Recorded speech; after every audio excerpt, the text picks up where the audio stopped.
Olá, meus amigos, olá, meus irmãos, a graça e a paz de Jesus seja com todos vocês. Estou muito contente de mais um momento na presença de Deus junto com vocês, nesse propósito de estarmos lendo o Novo Testamento, e eu sei que vai ser bênção. Eu sei que Deus vai continuar nos alimentando espiritualmente e grandes coisas nós estaremos aprendendo com o Senhor para aplicarmos no nosso dia a dia. Amém? Neste momento nós estaremos lendo Mateus de número 8 e olha que a palavra de Deus nos ensina.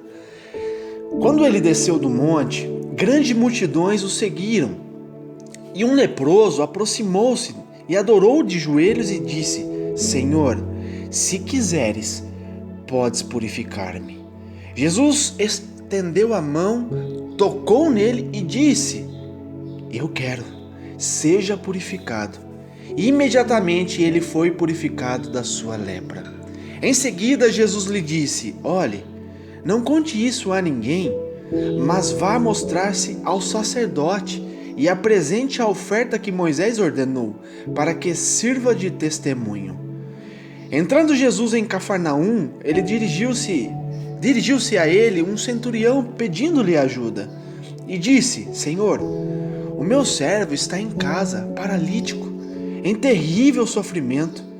Jesus lhe disse: Eu irei curá-lo. Respondeu o centurião: Senhor, não mereço receber-te debaixo do meu teto, mas dizes apenas uma palavra, e o meu servo será curado. Pois eu também sou homem sujeito à autoridade. Com soldados sobre o meu comando eu digo a um: vá, e ele vai, e a outro: venha, e ele vem. Digo a meu servo: faça isso, e ele faz. Ao ouvir isso, Jesus admirou-se e disse aos que o seguiam: digo-lhes a verdade, não encontrei em Israel ninguém com tamanha fé. Eu lhes digo que muitos virão do Oriente e do Ocidente, e se sentarão à mesa com Abraão, com Isaque e Jacó, no reino dos céus, mas os súditos do reino serão lançados para fora, nas trevas, onde haverá choro e ranger de dentes. Então Jesus disse ao centurião: vá, como você creu, assim lhe acontecerá. Na mesma hora o seu servo foi curado. Entrando Jesus na casa de Pedro, viu a sogra deste de cama, com febre. Tomando-o pela mão, a febre a deixou. E ela se levantou e começou a servi-lo. Ao anoitecer foram trazidos a ele muitos endemoniados, e ele expulsou os espíritos com uma palavra e curou todos os doentes. E assim se cumpriu o que fora dito pelo profeta Isaías: ele tomou sobre si as nossas enfermidades, e sobre si levou as nossas doenças. Quando Jesus viu a multidão ao seu redor, ele deu ordens para que atravessassem para o outro lado do mar. Então um mestre da lei aproximou-se e disse: Mestre, eu te seguirei por onde quer que fores. E Jesus respondeu: As raposas têm suas tocas, e as aves do céu têm os seus ninhos, mas o Filho do Homem não tem onde repousar a cabeça. Outro discípulo lhe disse: Senhor, deixe-me ir primeiro sepultar o meu pai. Mas Jesus lhe disse: Siga-me e deixe que os mortos sepultem os seus próprios mortos. Entrando ele no barco, seus discípulos o seguiram. De repente, uma violenta tempestade abateu-se sobre o mar, de forma que as ondas inundavam o barco. Jesus, porém, dormia. Os discípulos foram acordá-lo, clamando: Senhor, salva-nos, vamos morrer. Ele perguntou: Por que vocês estão com tanto medo, homens de pequena fé? Então ele se levantou e repreendeu os ventos e o mar, e fez-se completa bonança. Os homens ficaram perplexos e perguntaram: Quem é este que até os ventos e o mar lhe obedecem? Quando ele chegou ao outro lado, à região dos Gadarenos, foram ao seu encontro 2 endemoniados que vinham dos sepulcros. Eles eram tão violentos que ninguém podia passar por aquele caminho. Então eles gritaram: Que queres conosco, filho de Deus? Vieste aqui para nos atormentar antes do devido tempo? A certa distância deles estava pastando uma grande manada de porcos.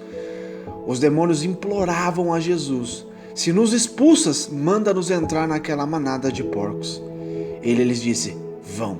Eles saíram e entraram nos porcos, e toda a manada atirou-se o precipício abaixo em direção ao mar e morreu afogado. Os que cuidavam dos porcos fugiram, foram à cidade e contaram tudo, inclusive o que acontecera aos endemoniados. Toda a cidade saiu ao encontro de Jesus, e quando o viram, suplicaram-lhe que saísse do território deles. Amém? Até aqui. Irmãos, amigos, a gente vê a riqueza que tem nessa palavra que está aqui em Mateus 8. Aqui começa a contar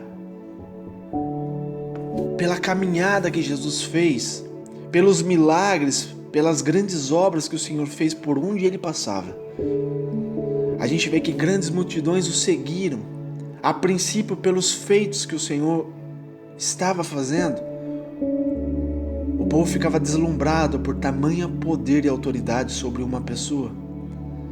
E ele começa dizendo que um leproso, a gente sabe que a lepra é uma doença terrível. E um leproso aproximou-se e adorou de joelho, pois entendia que o Senhor Jesus era a autoridade espiritual sobre eles. E ele disse: Senhor, se quiseres, podes purificar-me. Ele entendeu que Jesus poderia curar a vida dele se ele quiser. Ele entendeu humildemente a situação que ele se encontrava, e ele clamou com fé, e Jesus curou ele. E imediatamente ele foi purificado da lepra. A gente vê que logo após isso, eu acho muito lindo essa passagem do centurião, onde ele tinha um servo que era muito importante em sua casa, que ajudou a construir o templo, foi um servo muito importante para ele. E esse servo dele estava padecendo a ponto de morrer. E ele se apresentou ao Senhor e disse: Senhor, eu não mereço te receber em casa, pois eu não sou digno da tua santa presença. O Senhor é santo e eu sou pecador. Mas se o Senhor dizer apenas uma palavra, irmão, olha a fé deste homem, apenas uma palavra, o meu servo será curado. Se você entender e compreender o que a tua fé pode fazer ao teu respeito, o que a tua fé pode produzir através do poder de Deus ao teu respeito ou ao respeito de alguma situação, uma pessoa, você começaria a exercitar mais a tua fé. Porque a palavra de Deus diz: se a tua fé for do tamanho de um grão de mostarda, falarão aos montes, para ele se teletransportará e eles se moverão. Eu não estou dizendo que a sua fé tem que ser pequena, estou dizendo que a tua fé, por mais que ela seja pequena, se você plantar em um solo fértil, se você plantar ela vai crescer cada dia mais. E grandes coisas Deus fará a teu respeito através da tua fé. Porque a fé deste homem foi em tamanha que ele falou: Senhor, apenas uma palavra tua, eu sei que o meu servo será curado. E naquele momento que o Senhor falou uma palavra, ele falou: vá. E naquele mesmo momento, o servo dele foi curado. Deus seja glorificado por isso, irmãos. Todos ficaram admirados pelo que o Senhor disse. Todos ficaram admirados. E o Senhor nos dá um ensinamento muito rico aqui. Ele diz aqui que muitos virão do Oriente, muitos virão do Ocidente. Chegaram até a sentar à mesa com Abraão, com Isaac e Jacó. Mas ele diz aqui: mas os súditos,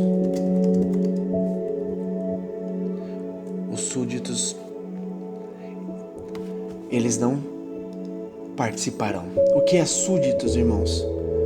Súditos são os estrangeiros. Súditos é aqueles que não têm raiz com o Senhor.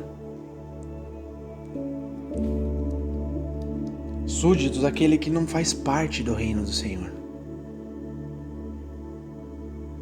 Súditos é aquele que não submete à vontade do Senhor, aquele que não está sujeito aquele que não se reverencia a palavra de Deus.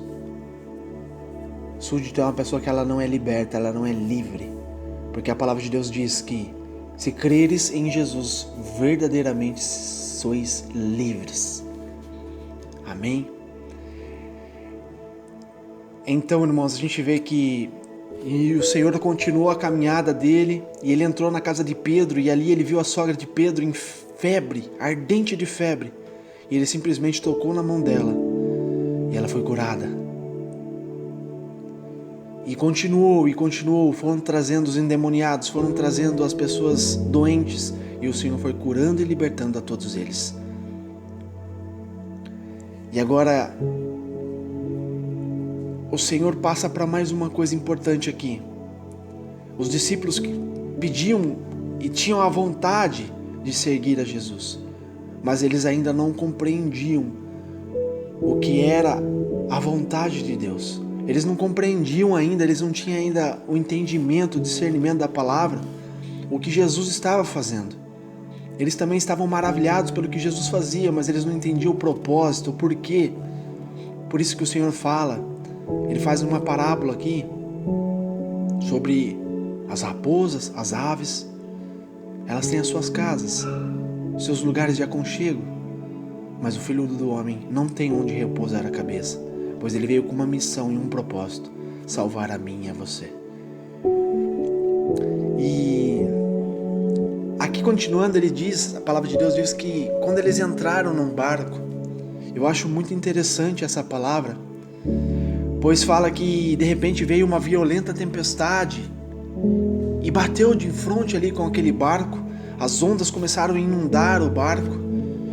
E olha que está escrito no final do verso 24: Jesus, porém, dormia. Meus irmãos, quem é que tem paz no meio de uma tempestade? Quem é que tem paz no meio de uma turbulência? Jesus, pois Ele é autor e consumador de todas as coisas. Nós temos que aprender com Jesus que independente do que você esteja passando, da circunstância, seja ela boa ou ruim, favorável ou desfavorável, seja ela qual for, meus amigos, vamos descansar no Senhor, porque enquanto aquele barco estava a ponto de ser naufragado, Jesus dormia. E os discípulos foram lá acordá-lo, clamando: Senhor, salva-nos, nós vamos morrer, olha o que está acontecendo, o barco está a ponto de afundar. E o Senhor levanta ali e diz: por que vocês estão com tanto medo? Vocês ainda não entenderam quem eu sou? Vocês ainda não entenderam o propósito? Homens de pequena fé. Então o Senhor levantou ali e repreendeu o vento e repreendeu o mar. Quem é este que até o vento e o mar lhe obedecem? Esse é o Rei da Glória. Esse é o Jesus a quem nós servimos. Irmãos, se você entender quem é o teu Deus, quem é a figura Jesus Cristo, a importância que Ele tem para nossas vidas, nós se reverenciamos, a gente ia reverenciar mais a Ele, a gente ia buscar mais a presença do Pai, a gente ia glorificar mais ao Senhor, pois Ele tudo pode fazer a nosso respeito. Amém? Então que eu e você possamos entender que o nosso Deus tem poder e domínio sobre todas as coisas. Basta simplesmente você ter fé. A fé faz mover o coração de Deus ao teu favor. Tenha fé, creia, confie, não duvide no seu coração a respeito do que você está falando com Deus, pedindo a Deus. Certamente Ele fará, para que o nome do Pai seja glorificado eternamente. Que Deus te abençoe, que Deus te ilumine com essa palavra e você possa entender que o nosso Deus tem poder para todas as coisas e o Senhor guarda os teus filhos. Não tenha dúvida que o Senhor guarda todos os teus filhos. E nós temos o privilégio de sermos chamados filhos de Deus, através de Jesus Cristo, nosso Senhor. Que Deus te abençoe, meu amigo. Fique na graça e na paz de Jesus Cristo.